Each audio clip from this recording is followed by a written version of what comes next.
If you're thinking about converting to Islam, it might be because of what you've been told about the Quran.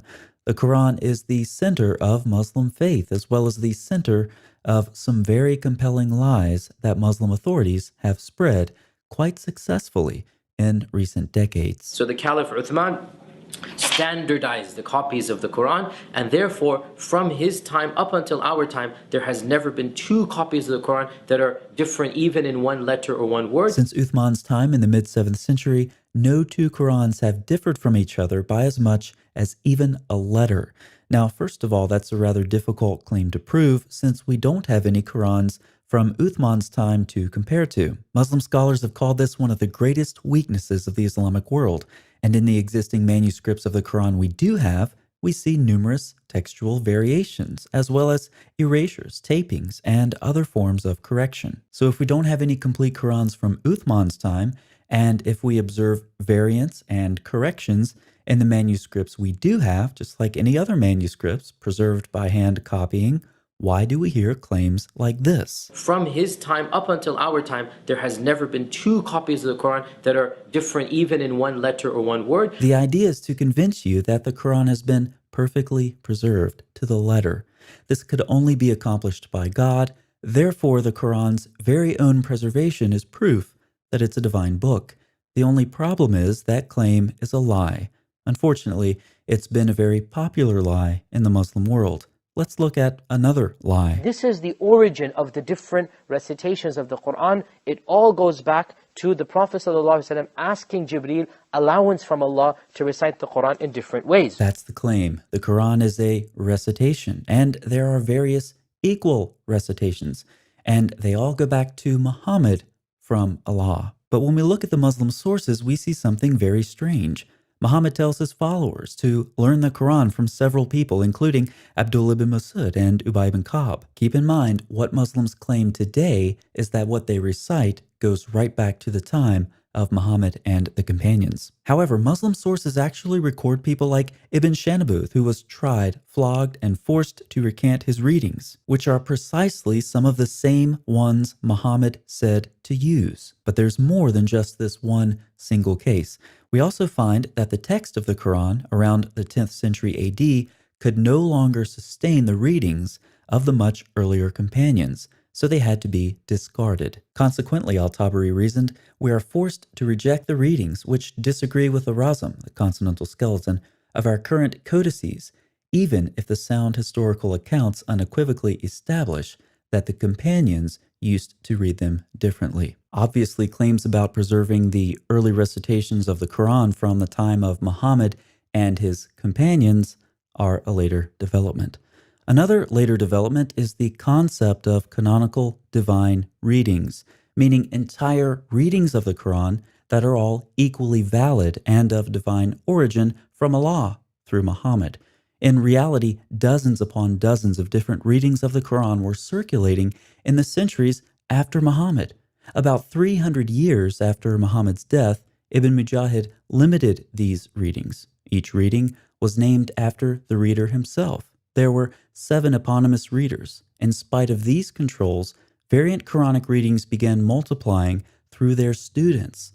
So the number of their students had to be limited as well. But as the theologians become more influential, these canonical readings suddenly become divine. Early Muslim scholars did not look at the variant readings of the Quran as divine revelation. This position changed drastically in the later periods, especially after the 11th century, where the canonical readings started to be treated as divine revelation. That is, every single variant reading in the 7 and 10 eponymous readings was revealed by God to Muhammad. But apart from the variant readings of the Quran and its manuscripts, what about its content?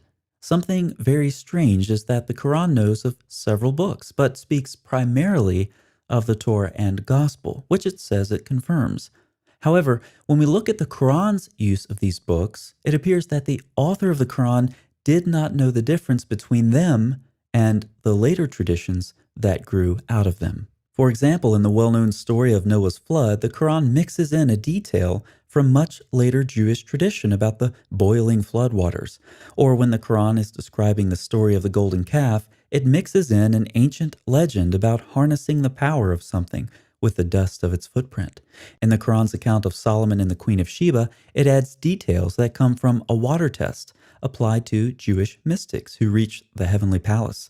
The Quran borrows from legends about Solomon and his demons, that he gets to die for his treasures and build his temple, as well as adapting a legend from the Talmud about Ashmedai, the king of the demons.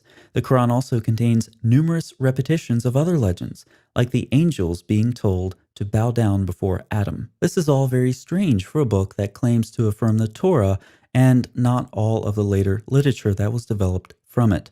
When it comes to the Gospel, the Quran actually contradicts the New Testament, while it borrows from stories written much later. This is why we see the Quran repeating strange stories about Mary living in the temple, Jesus speaking from his cradle, or making birds out of clay. But aside from the text, variant readings, and content of the Quran, Muslims claim that the Quran's divine origin is apparent if read in Arabic.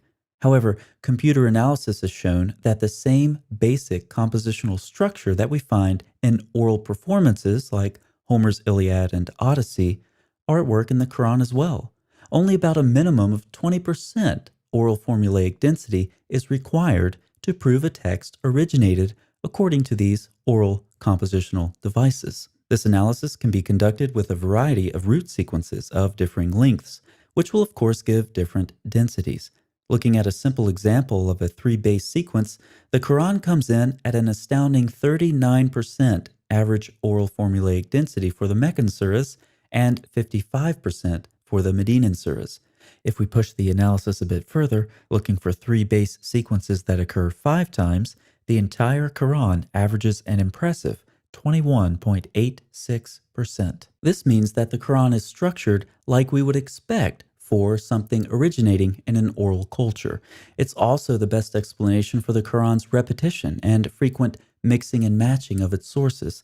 The proclaimer of the Quran's surahs was simply unaware of the actual content of the books that he claimed to confirm. But perhaps most troubling about the Quran is its God. The Quran becomes increasingly violent. It commands Muslims to fight people for lacking belief, even if that lack of belief is expressed in simply voicing disagreement with the Quran's theology. The Quran can only see the former scriptures, including the peaceful teachings of Jesus, as a divine promise to fight and be rewarded by Allah. The Quran tells Muslims that fighting is good for them, and Allah uses violence to soothe the hearts of the believers. This is Allah's destiny for believers, in whose souls He has instilled depravity. But it's only in the afterlife, a place completely constructed by Allah, that we get to see His true character. Allah is very concerned for the men of paradise. They are assured that there will be virgins waiting for them who have eyes only for them.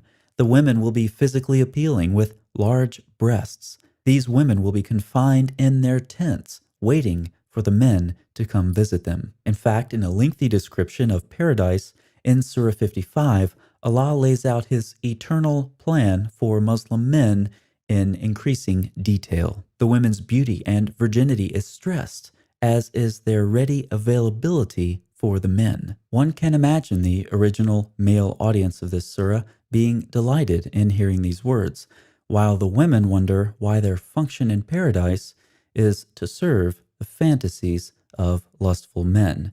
In this video, I've talked about the text of the Quran, its variant readings, its content, its supposed divine origin, and its God. But if you're still thinking about converting, maybe that's because you've been told that there were other good reasons to believe in Islam. If that's the case, you'll definitely want to check out this video by David Wood, where he shows what happens when you take a closer look at other so-called evidence for Islam.